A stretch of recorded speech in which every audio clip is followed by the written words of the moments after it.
Good morning, everyone. I welcome all the TET aspirants for their coaching classes organized by TSAT, Government of Telangana.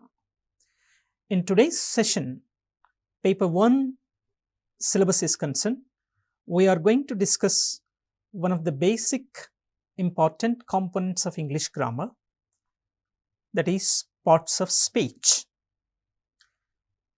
Parts of speech, you all know, the very basic component of English grammar, but most of us have got little bit of confusion as regards the parts of speech use and identification is concerned.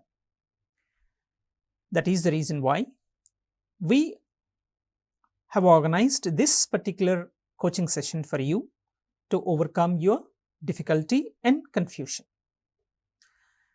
As you can see in the slide, the definition of the parts of speech, although English has hundreds of thousands of words, every word can be placed into at least one of 8 groups or classifications.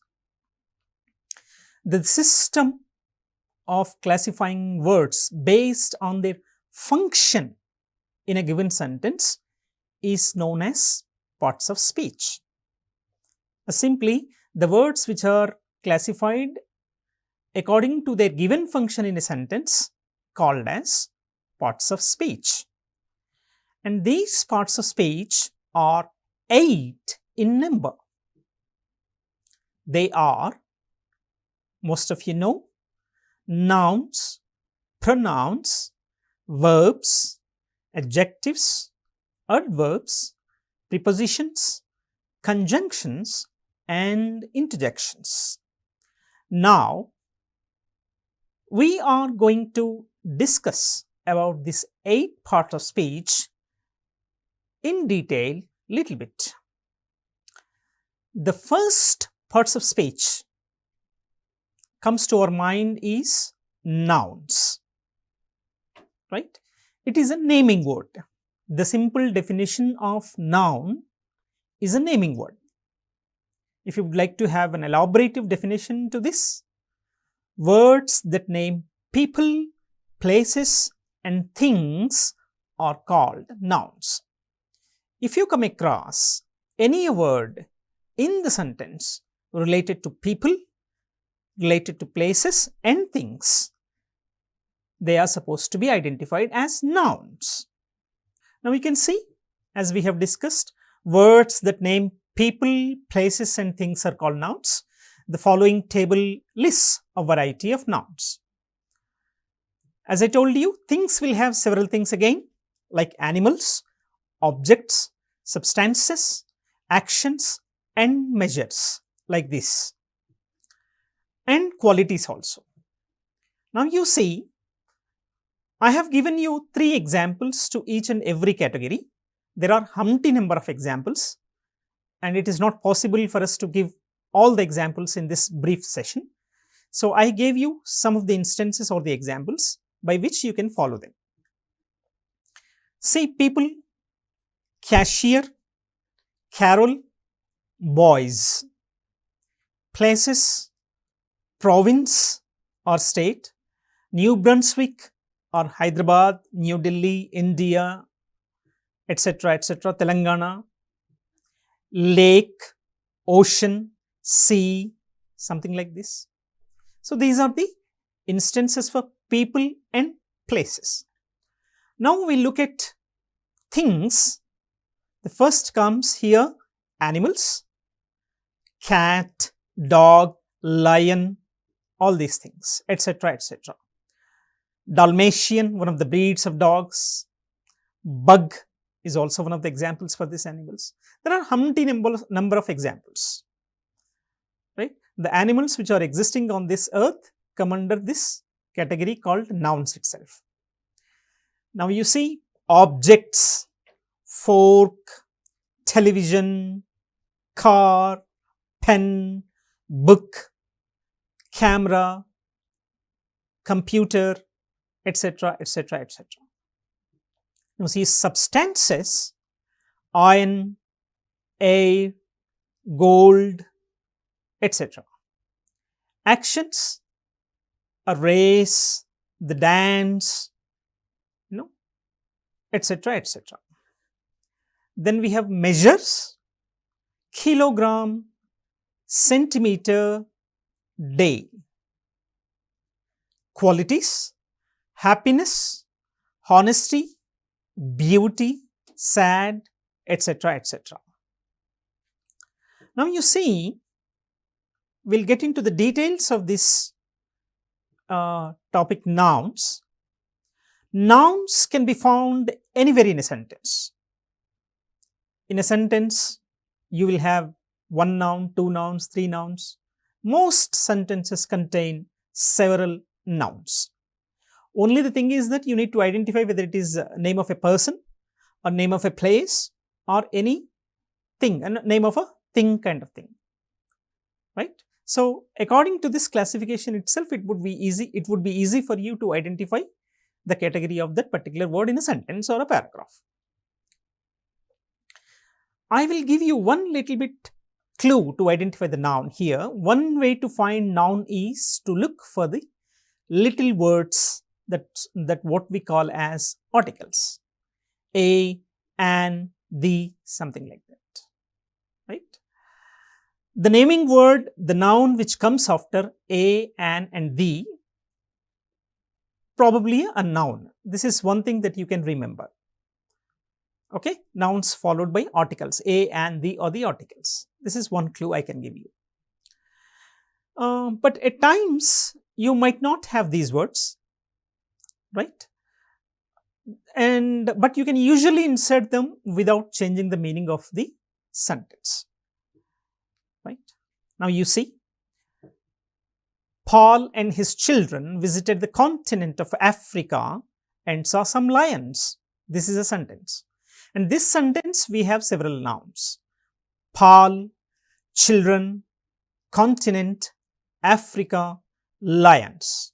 You see, the description of this sentence, the description of the nouns in this sentence, Paul is a noun that names a person, children name people, children of Paul, continent names a thing, Africa names a place, lions names a thing, something like that. Earlier we discussed animals also do fall under the category of things. So, in that way, lion's name here, it is a thing, it is classified under a thing.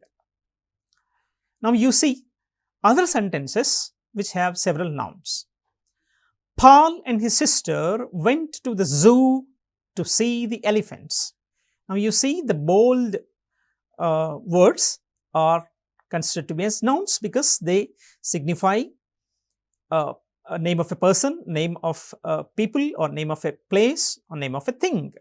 Paul, sister, zoo, elephants. Her lawyer bought an old house in Moncton last year.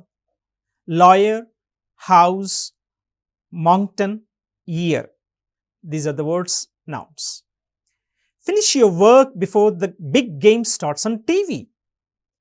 Right? Work. Here it is not a verb, it is a noun. Finish your work. Finish is a verb here. Finish your work before the game starts on TV. Work, game, TV. These are considered to be the nouns. See, I told you other clue here. Smiths. It is followed by the article. The Smiths lived on a farm until a week ago when the family moved to town. So, the Smiths, a farm, week, family. These are the nouns here. Ottawa is a capital of Canada and Fredericton is a capital of this province.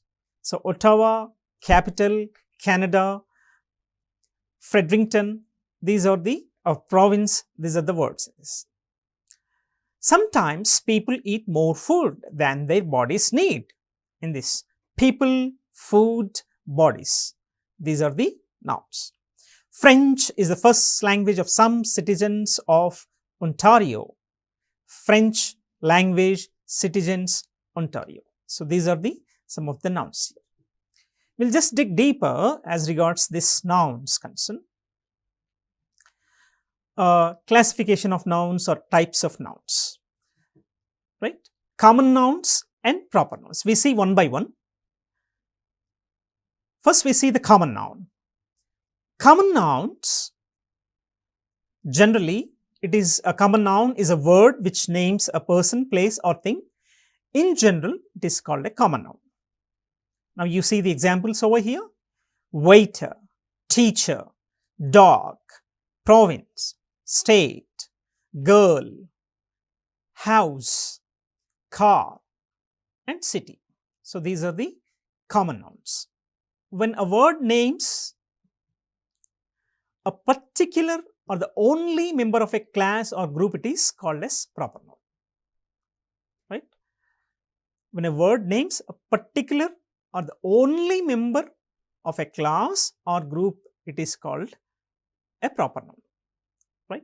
And one more thing, proper nouns are always capitalized, right? Now you see examples given here: Paul, the name of a particular person; Doberman, the name of a particular kind of dog; Telangana, the name of a particular state; and Hyderabad, the name of the particular city. All these four words are capitalized, right? Generally, when you name a particular or the only one member of a class or group, it is called as a proper noun. The third category, concrete nouns and abstract nouns, right? First we see the concrete noun. If a noun something that can be detected by the 5 senses, it is called a concrete noun. We have 5 senses, right? So if you come across any word which can be detected by these 5 senses, is called as a concrete noun. Examples you can see: the table, house, car, brain, cloud, sky. So these are some of the instances for concrete noun, right? We can see the table, we can see the house, we can feel it, something like this. Then the next one, abstract noun. If a noun refers to qualities which do not exist in real world and cannot be felt, tasted, seen, heard or touched, they are categorized as abstract nouns. They are categorized as abstract nouns. The keyword is here the qualities which do not exist in real world. Avi manam చూడలేము, వినలేము, something like that, which cannot be felt, tasted, seen, heard or touched. They are categorized as abstract nouns. You see the examples: honesty, pride, beauty, swiftness, friendship, height, speed and faith. Category of nouns, that is collective nouns. Collective nouns name groups or collections of people, collections of places and collections of things, right? Groups or collections of people, places and things are categorized as collective nouns. Examples here: team, crowd, herd, flock, audience, jury, committee and panel.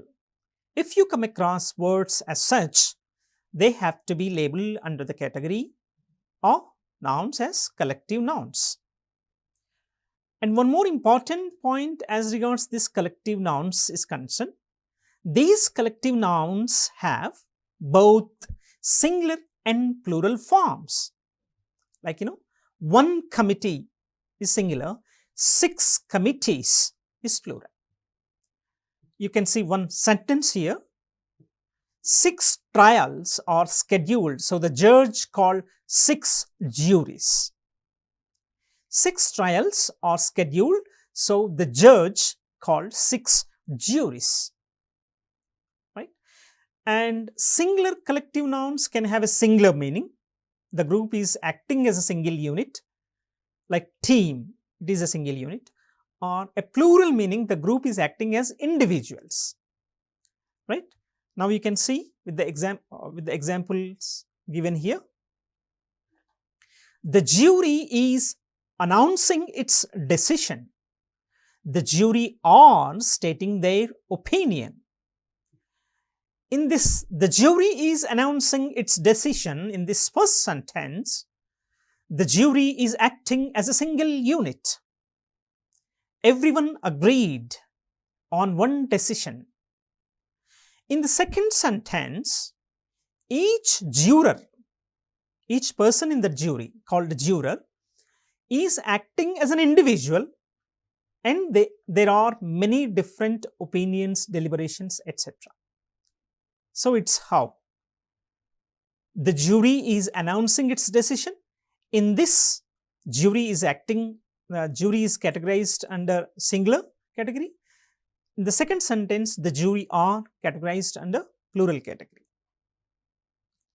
Now, there are certain other examples with the help of which you can easily identify the difference between singular collective noun and plural collective noun. The team is buying new uniforms. Right?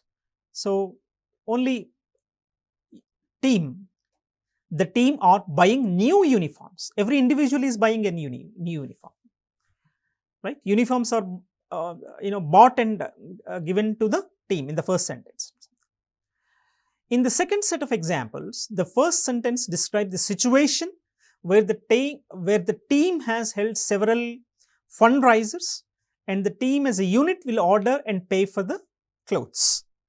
Entire team is buying. In the second sentence, every individual. The second sentence reports that each member of the team will shop and buy the uniform for himself or herself in the team. This is how you are supposed to identify the difference between singular collective noun and plural collective noun. And we have the other category as regards this nouns is concerned, mass nouns. Generally, we call it as countable nouns and uncountable nouns. Both nouns can be categorized under one title, that is mass nouns or mass nouns. Most nouns refer to things that can be counted, like apples, sticks, miles, chairs, bracelets, dollars, right? And are therefore called count nouns because we can count them, right? These mass nouns are almost similar to the collective nouns, but they also refer to the non-living things which cannot be counted, right? And these mass nouns are always used in the singular even though they refer to many items, right? Some grammar books, if you refer them, they call these mass nouns as non-count nouns or uncountable nouns. You can see some examples here: meat, land, furniture, jewelry, money, food, timber, gold, clothing, equipment, etc., etc. Some words and phrases are always used with the help of these uncountable nouns. You can see some of the examples here for non-count or uncountable nouns and countable nouns. An amount of jewelry is a non-count. A number of rings, countable noun. A little meat, uncountable. A few steaks, countable. Some furniture, non-count. Several chairs, count. Less clothing, non-count. Few shirts, count. Right? So, we'll move on to the other aspect of nouns. Nouns may be singular, referring to one, or plural, referring to more than one. Referring to more than one. Right? here we can observe, we can change the form of the nouns by adding yes in the end, so that they become plural. Most nouns can change their form by adding yes, letter yes, when they are plural. You see, boy, it is singular, S stands for singular. Boys, it is P stands for plural. Boy is singular and boys is plural. Teacher is singular, teachers is plural. Just like that, we have added yes to the teacher so that it becomes plural. We have added yes to boy, it becomes plural. So in that way, we can identify the difference between singular and plural. We'll move on to the other category of nouns. They are called as possessive nouns. Okay. Common and proper nouns can sometimes be further classified as possessive nouns. A possessive noun shows ownership, belongingness, or that something is a part of something else, right? They are easy to find in a sentence because they are always include an apostrophe, right? These possessive nouns are always indicated with the apostrophe. If apostrophe comes, you can easily categorize those nouns under the category of possessive nouns. Now, there are certain rules which you can see in this table, rules for forming possessive forms of nouns, right? Here condition and how the possessive form is going to be formed. Some examples. If a noun is singular and does not end in s, the noun should not end in s and it should be singular, right? So what is the possessive form that we are going to have? Simply add an apostrophe plus yes, apostrophe and yes to that root noun. See the example here. The neighbor is a root word. Now we have put an apostrophe here and added yes.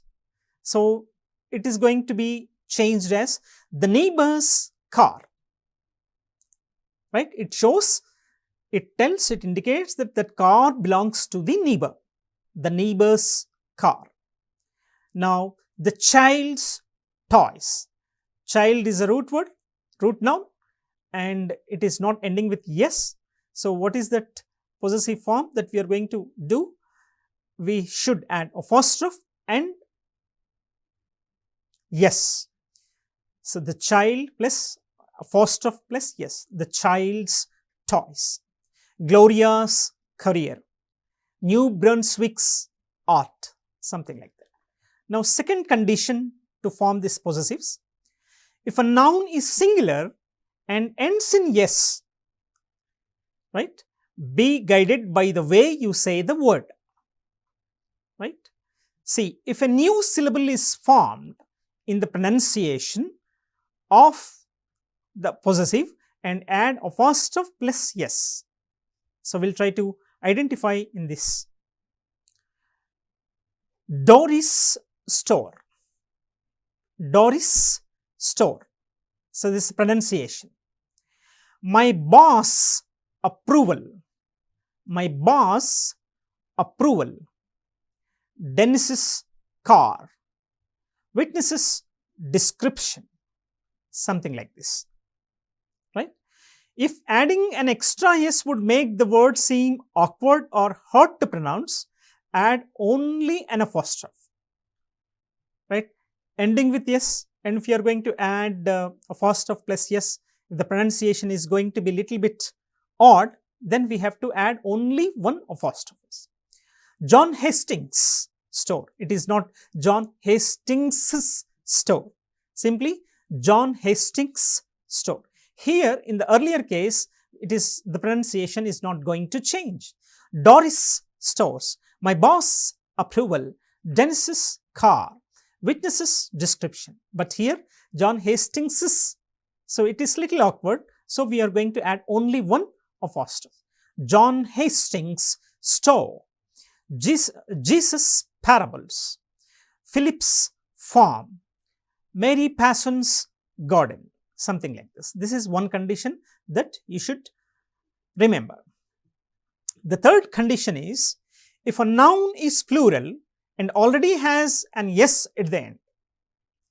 Earlier we discussed about noun singular, but we are going to discuss something about plural.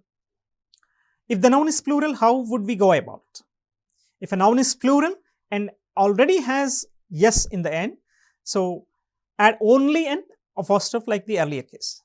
Students' lounge, witness story, librarians' club, the Jones party, the ladies' room, something. If a noun is plural and does not end in s, add apostrophe and yes.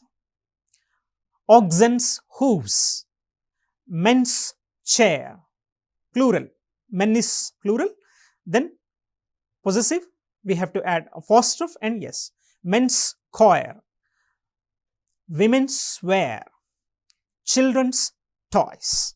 So these are the some of the rules which you can remember. So this is what we have discussed little bit about nouns. Now let us sum up these nouns. Nouns is the very basic parts of speech in English grammar. It's the noun generally tells us about the names of people, places and things. We have given several examples here: people, places and things. In things you should remember animals, objects, substances, actions, measures and qualities are also going to fall under. Nouns can be found in anywhere in a sentence. This is already we have discussed. Most sentences will have multiple nouns, right? This is also we have discussed. There are different types of nouns: common nouns, proper nouns, concrete nouns, abstract nouns, collective nouns, countable and uncountable nouns called as mass nouns, right? And singular and plural we have got, possessive nouns we have got, and the rules for the possessive nouns.